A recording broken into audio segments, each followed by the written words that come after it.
Today we're fortunate to have, as Jim has noted, Rob Dayley from the political economy department, professor, come, and Rob was has been here since the year 2000, so this is his 19th year at the C of I. He was the Idaho Professor of the Year in 2011 and heads up every year the Model UN program here at the C of I, and each year goes back to New York with that program. And he, as I think most of you know, this past year ran a program to Thailand, or a visit to Thailand with alumni and others and students, and that's what he's going to talk to us about. So I'm going to introduce Rob Dayley.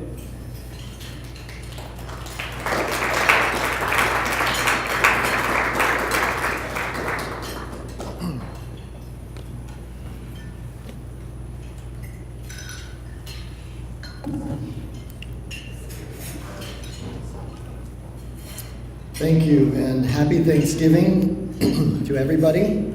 It's a wonderful week, and I'm very privileged to be here today. I have a lot to be thankful for. I'm extremely thankful for my position at the College of Idaho.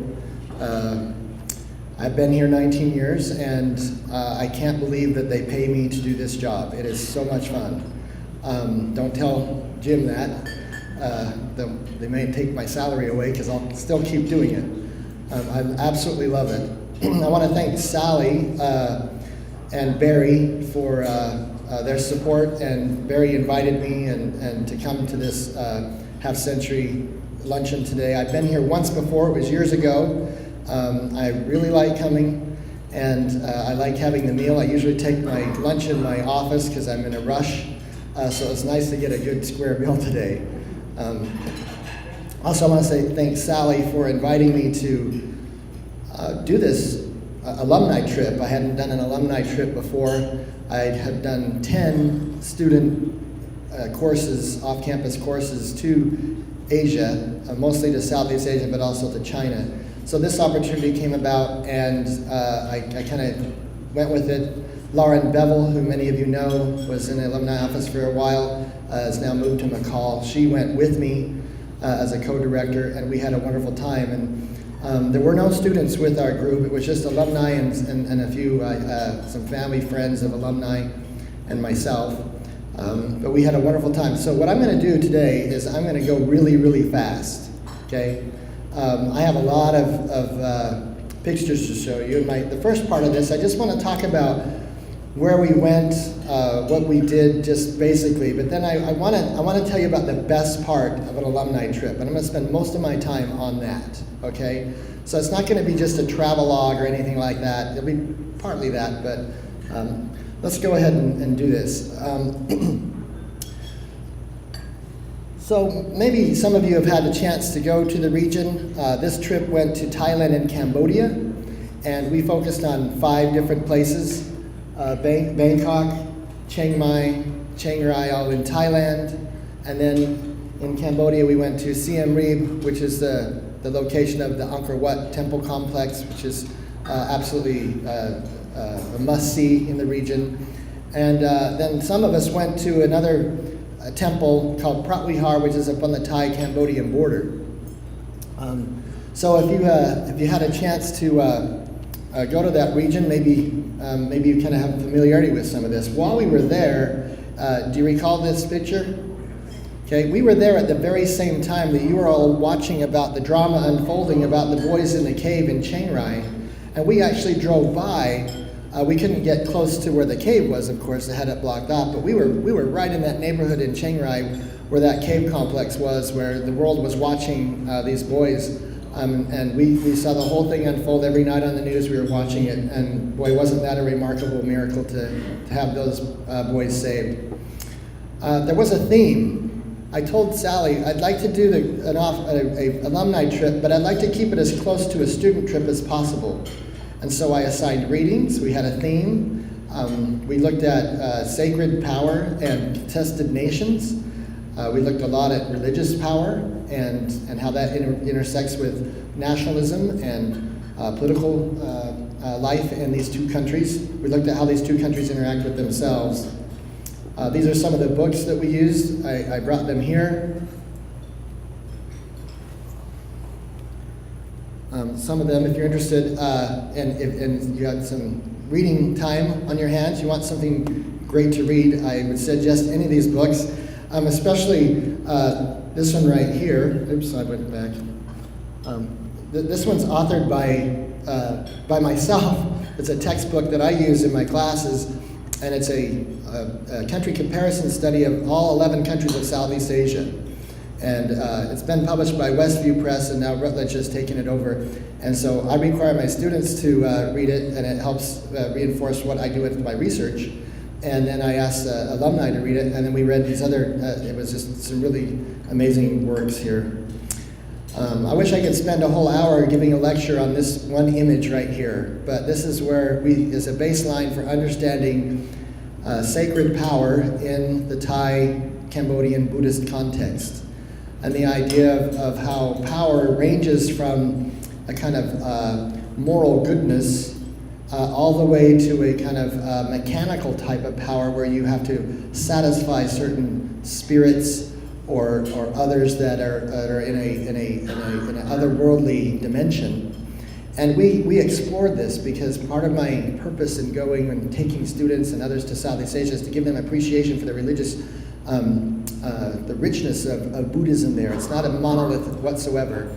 And there's so much to study and learn there. So we spent a lot of time talking about these things, and some of the alumni read a lot more than others, and we had a great time with that. Of course, we talked about royal power. This is the Grand Palace and the Temple of the Emerald Buddha in Bangkok, which was kind of our starting point. We spent a lot of time talking about the power that lies within the Buddhist Sangha, or the monkhood, and the importance of that to the fabric of Thai society. We went to dozens of temples. If you've had the chance to go to Southeast Asia, this is a common experience for most visitors to the region. We certainly did that as well, but having the experience that I had there was just a lot of fun to share my expertise with the alumni that we were traveling with. And then as adults with life experience, it was a lot of fun too, because as I'll mention in a minute, some of the people we were traveling with also had experience in the region. So we all brought that together and had some great conversations. We looked at some things that many people were unfamiliar with, such as Buddhist fundamentalism.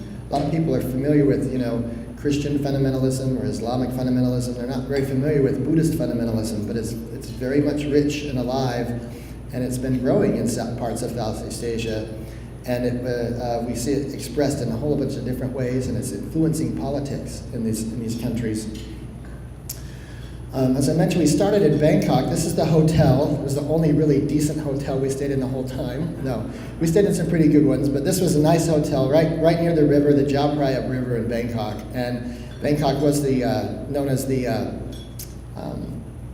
Venice of the East, and it's just full of waterways. So we had to do some canal tours, which is part of it. We were spending as much time on the water as possible, transportation. After some time in Bangkok, we took a train to Chiang Mai, overnight train to Chiang Mai, went to visit temples there. This is Doi Su Tabe Temple in Chiang Mai, a mountain temple there, considered a sacred mountain. We spent time in Chiang Rai province in a place known as the Golden Triangle, which you may have heard of, a big Cold War area of conflict, drug running, arms running, rebellion. We spent time there. We went to a place called the Hall of Opium, which is one of the best museums in all of Southeast Asia. It tells the whole global history of opium. Must see if you go there. And of course, we had to spend time with elephants, because that's what you do in Southeast Asia. If you have any opportunity, there's amazing creatures there, and there's plenty of opportunities to interact. Then we ended the tour in Cambodia at Angkor Wat, and it's massive. This is the main temple, Angkor Wat, but of course, if any of you have had a chance to go there, you know that there's a whole complex. There's hundreds of square miles of temples that are just scattered, all part of the old Angkor Empire that existed, from around 700 Christian era all the way up till about 1400 Christian era. And it's just a remarkable opportunity to experience that. The bas reliefs, the stone reliefs around the temples are just remarkable art. If you're familiar with the Lonely Planet series of travel guides, have you heard of those? Lonely Planet, popular handbook travel guides, they did a survey of travel authorities globally, and they put together a book about 3 years ago of the 500 top tourist destinations that everybody must go to before you pass. And this was number one on the list was Angkor Wat in Cambodia. Nobody that goes there is ever disappointed. I mean, the crowds are not great, and you got to get there soon because more and more Chinese tourists are coming. But this was truly a highlight. And then what I like to do with my groups is get them off the beaten path. And in this case, we went to a Angkor era temple up at the Thai-Cambodian border that exists right on a cliff. A book that some of them read is called Temple in the Clouds by a former diplomat who spent time in the region. And this is the story about this temple, which became a disputed temple between Thailand and Cambodia. It became the subject of multiple rulings by the World Court, and it involved all sorts of conflict. Up until recently as 2011, there were firefights between Thai security forces and Cambodian security forces over this temple and access to this temple. It's really in Cambodia, and that's what the International Court of Justice has ruled. But the Thais are really not happy about that. So this is a highly recommended book if you like it's historical legal dramas that are unfolding. It's really interesting stuff. In fact, in this story, Dean Acheson actually becomes the lawyer for the Cambodians after his career as a U.S. diplomat, and he was remarkable in what he was able to accomplish for them. Actually, this is actually a kind of overlay of what you see here of the temple itself. It's a series of climbs. You have to climb up. It's on a cliff. You have to climb up, and you go like these 5 different, they're called gopals or gates, until you get to the very edge of the cliff where the main temple exists. It is absolutely spectacular. It's not for the faint-hearted. It's a little tough to get there. You can see it's a UNESCO World Heritage Site. So this is for me, whenever I can take students, or in this case alumni or friends or family, to this site, I feel like I've really accomplished something, because it's kind of off the beaten path. So here's our group here. And I told you that I didn't want to spend all my time just going through sites and visits and places that we saw and conversations and things we talked about related to sacred power and whatnot. I think the real payoff for an alumni trip are the alumni, are the people. And I want to share with you just how awesome the people were that we went with. You may know some of these people, maybe you don't, I don't know, but you're going to get to know them. And I'm going to tell you why alumni trips are so amazing by just going through telling you a bit about each of these people. So these are all of our group slides. We went to a lot of different places together, and every once in a while, Lauren would make us do a group picture, which we did. So these are slides of group photos. Here we're actually at a non-government organization in Bangkok. A woman named Dung Pratib has a foundation that serves slum children. And so we went there, and our group made quite a nice donation to this woman who has, for the last 3 decades, has been serving impoverished children in Bangkok's worst slum. Then this is us on the train here, having a great time, overnight sleeper train up to Chiang Mai. Here we are at the elephant sanctuary. You'll get to see some elephants there. Here we are getting on, with our jackets on, we're getting on a boat to go tour the Mekong River right around the Golden Triangle. We actually got to go into Laos for a bit.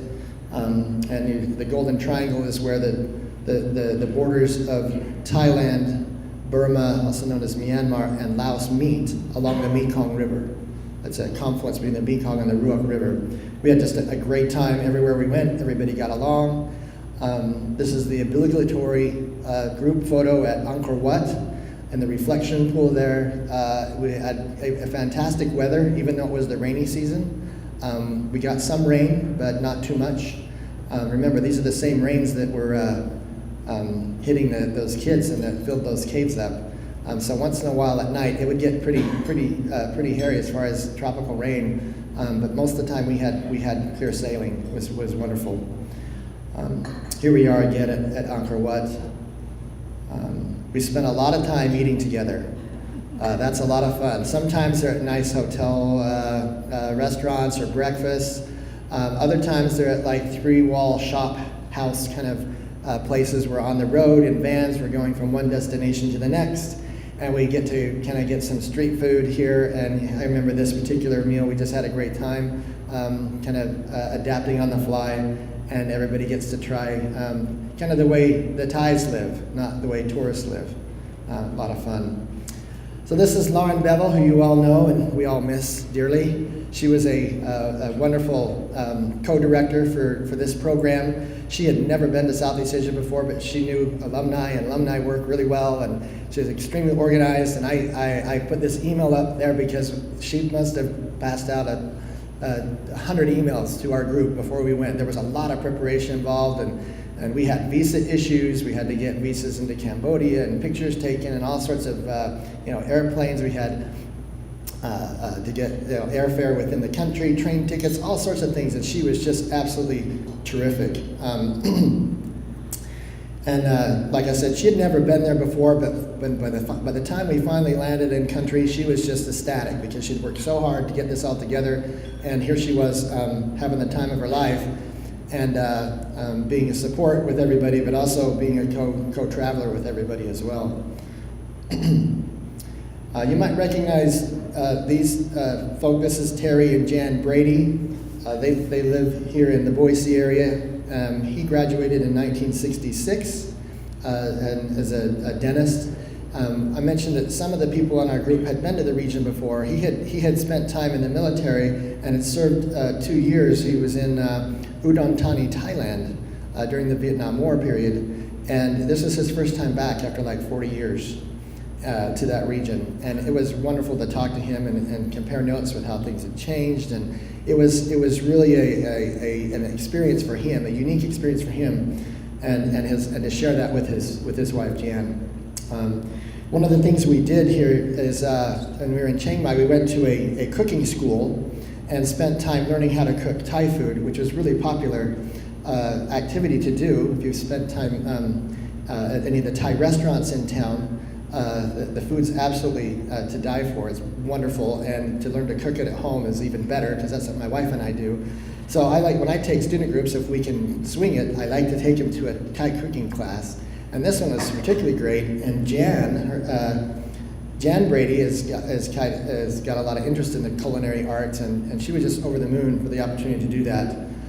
Then when we went to the elephant camp, you get to interact directly with the elephants and feed them, and you bathe them in mud, and then you go wash them off in a river. It's absolutely spectacular experience. You just see all smiles everywhere. This is Terry Brady. Here they are, Jan and Terry at Angkor Wat. Really like this photograph because there's so few tourists in it. When you travel with somebody who knows the region, I kind of know the ins and outs of when to avoid and not avoid certain groups. And we timed it pretty well. It's super hot there if you've been in the region. And so you kind of have to endure some of the heat, but it's a lot of fun. Also on our trip, we had Linda Rose Bruce and her husband James Bruce that you may know. I can't remember the years that they graduated, but Linda Rose, she also had spent some time in the region. And we kept joking with her because she knew so much and had so many experiences, and I'd been there, I've done this before, and we all started joking that we voted her the most likely to retire in Thailand. Okay, because there's a big retirement community there, and I still think she's going to do it. We'll see. But she's got to get her husband James to agree. James was wonderful. He where Linda Rose was kind of one of the intellectuals on the group, James was the adventure seeker, always out for the next great adventure. They were both wonderful, and I grew to have a real appreciation for them. And Linda Rose has a lot of knowledge about Southeast Asia. We had some great conversations about Buddhism and Thailand and Thai culture. She taught me things that I hadn't heard. I taught her things that she hadn't heard. It was a lot of fun. She really enjoyed the Buddhist sites that we went to. This here is a temple from Chiang San, Thailand, right along the Mekong River, the one on the left here. And this predates Angkor Wat and that era. It's so old. Here we are at the temple in Chiang Mai, overlooking James having a great time. Here he is at the elephant camp, waiting in the river. And then James, you notice this picture. This is at the top of the Temple of the Clouds, which is, like I said, it's not easy to get to. And you can see that most of the group that decided to go on that day was the younger group. But James was not going to be denied, and he joined us and hiked the whole way up, all the way back, and was kindly rewarded. We had just a wonderful experience that day. Sara Miyazaki was a former student of mine who took my Southeast Asia course when she was here as a student. She graduated in about 2011 or so, and maybe 2010. She hadn't been to Thailand or Cambodia. She had been to the Philippines, by the way. She had served an LDS mission there for a year and a half and came back and was interested in my Southeast Asia class, took my Southeast Asia class, and not long after this alumni trip was announced, she emailed and said, "I'm interested, I want to go." She had a great time. She was just an energetic person. She works for an NGO or a nonprofit organization in Wisconsin, I believe. She and Lauren were students at the C of I, so together around the same period of time. They kind of chummed around together on the trip. It was wonderful. And here's Sarah with the elephants. You can see just the pure joy on her face there, having a great time. Also, two people that were just wonderful that are associated with the college. Miriam Schneider, there in the middle.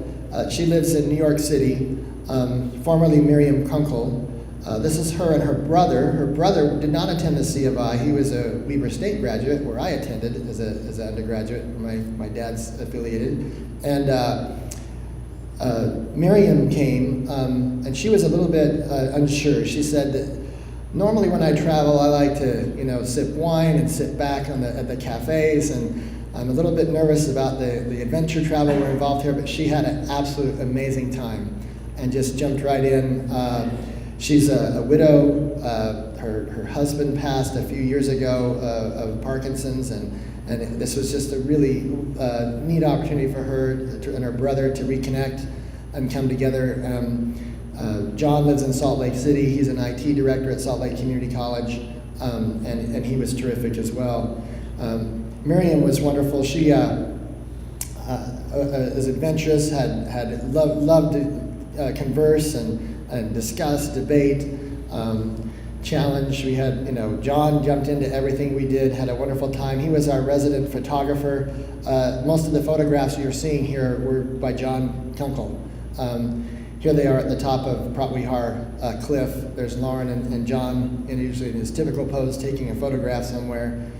He was terrific. Miriam also was a bit more adventurous than some of us, and she decided she wanted to buy some furniture when we were in Chiang Mai and get it shipped home. And they created some paperwork for everybody, but it all worked out. And this she actually emailed this photo to Lauren and me and the rest of the group. Once it arrived after we were back, it was about 2 months later. She said, "Look, it arrived," and so she was super happy about that. Also with our group was a young couple. This is Rachel Burket here and her husband, George Lynch, or soon-to-be husband, George Lynch. And Rachel is a former student of mine as well. And She found out about the trip and emailed me and said, I really want to go and I want to bring my partner, George, you think you'd be okay? We're like, absolutely. And they signed up early, and she's been living in Washington, D.C. She's one of the staff directors for Senator Jim Risch in Washington, D.C. And she just recently moved back to Boise, where she's now in charge of the Jim Risch campaign for 2020. And her husband is a lawyer in Washington, D.C. They're well-seasoned travelers. They seem to, I think George's passport was more worn out than anybody in the group. He goes everywhere. And we just had a great time. But one of the distinctions that Rachel has on the trip is she went with me and another professor, Dr. Jeff Schneider, on a course to China, off-campus course to China for a month in around 2015 or so. So she knew what she was getting in for as far as what we do and the pace we go and the adventure travel that we kind of the approach that we use, and she was ready for it. We had just a wonderful time, Rachel and George. Then you might recognize these people. Okay, this is of course Phil Rogers, our campus minister, and his wife Trish Bauer Rogers. They recently married about, a few years back, and Trish has been on our board of trustees for quite a while, and we had some open spots when we first advertised the trip, and I saw them at a basketball game, a C of I basketball game last year. They have season tickets. I walked down and I said, Trish, Phil, you need to go to Thailand. You should go. Phil, we need to spend more time together. Phil and I are good friends, but we have never done anything like this together. So he was ready for it. It was a lot of fun. Well, as the time drew closer to the end of the spots were closing up, there was one left, and Phil contacted me and said, would it be possible for my daughter to be added to the group? My daughter Gracie, who's a student at Gonzaga, and we said, well, we don't want any Gonzaga. No, actually, we said that would be fine for Gracie to come. I knew Gracie since she was a little kid, and she was awesome. You can see her personality right there, so she added a lot of life to us. But Trish was absolutely wonderful. She enjoyed the cooking and everything that we did too. Just very adventurous. I don't have a picture of it, but she went through a cave in. We had people tell our travelers, just do anything, but don't do any caves, right? Based on what they were seeing on the TV. Well, there was a cave I'd been to a dozen times, and it's absolutely spectacular. There's Buddha images all deep inside of it, and she did that whole cave system. It was terrific. And then Phil went. He had done so many potter's clay groups and mission trips for the college to Tijuana, to Haiti, to Mexico, to other parts of the United States. He had organized so many trips. He told me, Rob, I haven't even looked at the itinerary. I don't want to know. Just tell me where to go and where I need to be. And that's what he did, and he loved it. And I was so jealous because he just got to go along for the ride for once. This is a great picture of him at the Cliff Temple. And then here's Gracie with the elephants. Not sure what she was the queen of facial expressions. It's just full of fun. And then this is my wife Carrie. When Lauren and Sally approached me, I said, well, what's in it for me? I've been to these places before. It's not a paid kind of thing for the faculty when we do this. And I said, can my wife come? Could she take one of the spots? And what about my son Elliott? And they said, yeah, we can make that happen. So they came on the group as well.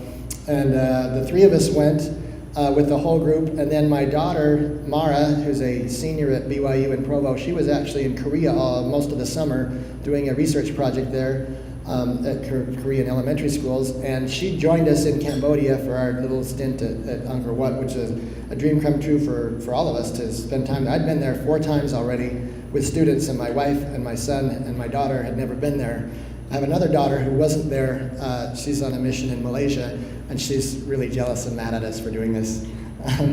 But here we are. We just had a great time as a family. My son, if you can see, where's Waldo? There on the left. He's hiding behind the roots of a tree. He's 15, curious, out of his depth, all these old people everywhere. But our group was so friendly and so nice.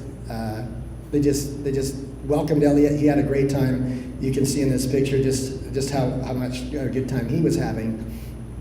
And this is how we all felt as the trip came to a close. So that's all I have, but I just wanted to say that, the alumni trips that are being offered by the College of Idaho are just wonderful opportunities and experiences for everybody. And as great as the destinations are themselves, it's really about the people and getting an opportunity to share and get to know each other. We have a wonderful community here, and like I said, I can't believe they pay me to do this job. I can't wait to do the next one of these. I told Sally, I'll do one, just not next summer. I need to wait a bit because they're kind of exhausting, but it was really fun. So I'll end it there. Thank you very much.